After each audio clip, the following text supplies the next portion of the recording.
In a surprise turn of events, we are seeing elders, leaders from the north coming to pay allegiance to Tinubu's ambition in 2027. And I want to say that this is contrary to the view of some northern political stakeholders, particularly the former Vice President Atiku Abubakar, El-Rufai, Malami, and even Babachi Lawa, of course, a former secretary to federal government.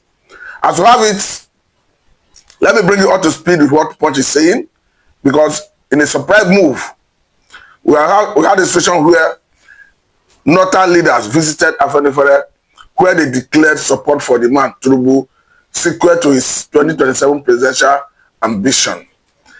This is the way the Punch put it. He said 2027, northern leaders visit Afenifere, declare support for Tinubu. Going further, he said some prominent northern leaders on Monday visited the leadership of the Pan-Yoruba Sociocultural Organization, Afenifere, to declare their collaboration with the Southwest in supporting President Bola Tinubu's re-election bid in 2027. The northern delegation under the aegis of the Arewa think tank said they were impressed with the president's performance midway into his first term and had resolved to back him for a second tenure. The group's convener, Mohammed Yakubu, led the delegation to the Akure residence of Afenifere national leader, Pa Ruben Fataranti, in Ondo State. Yakubu explained that the think tank comprises professionals drawn from the 19 northern states and is chaired by former Kaduna State Governor Malam Mukta Yero.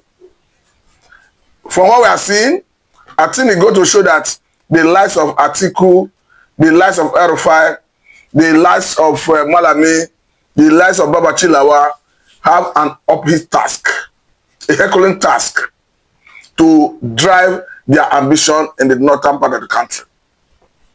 Because we are not seeing leaders, stakeholders from their region coming to synergize to draw support for the man Tinubu. I think it showed that they have not been able to do their work very well, because it clearly showed that there's a serious crack, division in the north against the ambition of the man, Alhaji Atiku Abubakar. But in a way, I think they are reaping what they sow. Because we understand that it took the efforts of even the same, the same El-Rufai, even Alhaji Atiku Abubakar in 2015 to collaborate, to synergize with Tinubu himself to bring APC on board. Talking about when APC removed a Jonathan from office in 2015. That couldn't have happened if not for the synergy, the alliance between Tinubu and, of course, El-Rufai and Atiku and Co. Now, they are looking for how to unseat the man Tinubu. And surprisingly, those who are supposed to be their foot soldiers, who are supposed to be their acolytes, are already declaring support for their opponents. So what does this speak about the possible ambition of the man Alhaji Atiku Abubakar, who have since been seeking on how to govern Nigeria? Though, as far as I'm concerned, as an individual, I stand for Southern candidacy come 2027. I have a belief, a strong conviction that the South should be allowed to complete their 8 years in Aso Rock. The reason is not far-fetched. Rely on the tacit agreement that exists between North and South. Not just the tacit agreement. We understand that even the 8 years of Muhammadu Buhari, the way he piloted the affair of Nigeria under his watch, we have so many areas that is questionable. Particularly the way he managed our Commonwealth. We saw so much wastage in terms of spending. Needless going into the details, but for instance, the borrowing of 30 trillion from central bank through ways and means was highly regrettable. Because even recently we saw a move by House of Rep to probe the spending. And all the borrowing, that government breached all the external laws that created the window for that borrowing. Or can we forget in a hurry how that same government wasted 18 billion US dollar, almost equivalent of what a Dangote used to build Dangote refinery, in trying to fix our refineries. And as we speak, none of them is functional. So in the light of all of this, I don't think it's justified, even as northern element figures, politicians are qualified, eligible to contest, going by the tenets of the constitution. But I don't think it's justified for them to start saying they want to get back to Aso Rock. They must allow the South finish their tenure. Though it's not constitutional, but it has been operating as an unwritten agreement. That is my position, and for Southern candidacy come 2027. We understand that in the South, currently the man Tinubu is interested in recontesting. Obi is likely going to contest, and it has been touted that the man, Goodluck Jonathan, may contest. But in all of this, we are still looking at whether Jonathan will definitely throw his side into the ring, because as it stands, his close associates, even his cousin, made it very clear recently that he's going to contest. Apart from his cousin, we have seen Jerry Ghana, who have made it very clear, of course, a PDP steward, who made it very clear recently that Jonathan would definitely contest and return to Aso Rock. But I think what is ultimate and what is necessary is, how are we going to address the electioneering process, particularly the Electoral Acts? I understand that recently we have seen a move by the joint section of National Assembly, talking about the upper and lower house, the Senate and House of Rep, in their quest and move to amend the Electoral Acts. I think in one of the amendments, they are looking at bringing the date of the election closer, so that the person who will be contesting, election will hold 6 months before the expiration of the holder of the office. And apart from that, we have seen another move by the by the joint section of National Assembly to amend the Electoral Act as well, to allow for transmission of election results. We understand that the issue of transmission of election results was a major issue before the 2023 presidential election. Of course, the very reason those who lost election in 2023, according to the result of INEC, contested the election up to Supreme Court. Because we understand that before that 2023 presidential election, of course, the Nigerian stakeholders put enormous pressure on the umpire, talking about INEC. And as well as it, before the election, they came up with their guideline and said they were going to transmit the election results electronically. Though they reneged at the nick of time, but that formed the basis upon which PDP and its candidates in that election, Alhaji Atiku Abubakar, Labour Party and its candidates in the election, Mr. Greg Repito-Obi, contested the election up to Supreme Court. But in the wisdom of Supreme Court, they already legitimized the result of the election as declared by INEC, that declared the man Tinubu the winner of the election. But we are going to another round of election in 2027, or perhaps in 2026, if that election, if that amendment say true, and if the president eventually assents to it. But the question is, I'm of the view that section 60, section 5, that the National Assembly is harping on, that this will be the mode of transfer of election results, I'm of the view that it should be amended to compel INEC that you must transmit election result electronically. X, let any result that is not transmitted electronically be null and void.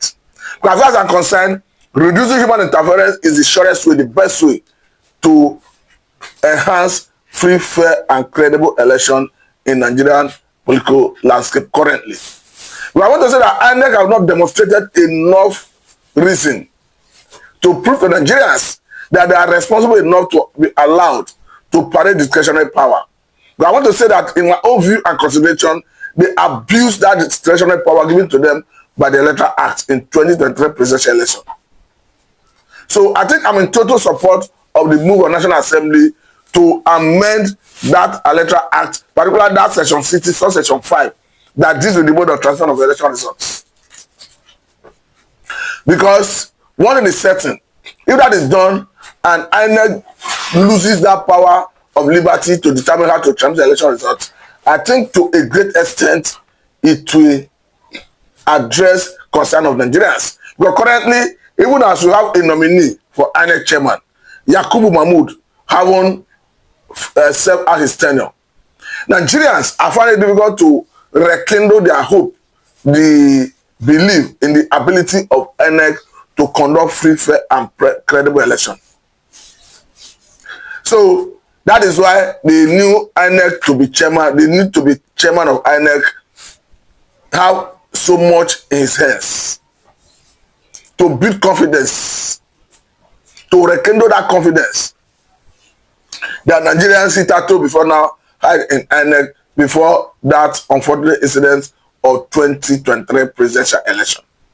But let me quickly say at this point that this beyond this visit of northern stakeholders to Afenifere recently, the man Atiku, Erufai, Babachilawa, Malami, all of whom who are trying to stop a Tinubu re-election, they have more than of course they have so much in their hands to contend with. Because we understand that even the chairman of Arewa Consultative Forum, Osuman, who at some point made it very clear that for the purpose of 2027 presidential election, that they not made a mistake voting for Tinubu in the past. That in the 2027, that they are likely going to support a northern candidate. But I want to say that he has since reneged and changed that position. Because recently I came out clearly to distance Arewa Consultative Forum from partisan politics. So does that go to show that the man Tinubu is playing his politics very well? We are seeing that he's consolidating power in the south.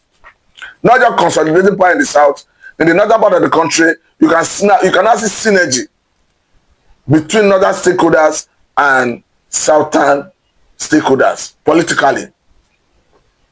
Because as we speak, the South that have been a major natural stronghold of PDP, APC under Tinubu's leadership have made a serious inroad into the South. And we know what South stands for. Of course, the mainstay of the economy, crude, is in that region. And if you have governors who are from that region, who are in opposition, it means that the opposition have deep pockets, governors who will have the resources to pilot the affairs of the opposition. But as we speak currently, Delta State have already gone for APC. Akwa Ibom have already gone for APC. A situation where Sheriff Obowori, all his cabinets, all the ESCO of PDP were emptied into APC. Not just that, we equally saw the immediate past governor of the state, talking about Senator Atiku Abubakar, joining him in that crusade. And we have equally seen Eno of Akwa Ibom State emptying all the structure of PDP in his state into APC.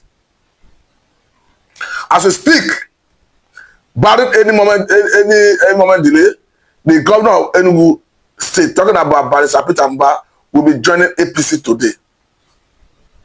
And Diri, talking about the Bayelsa State governor, is touted to be the next in line.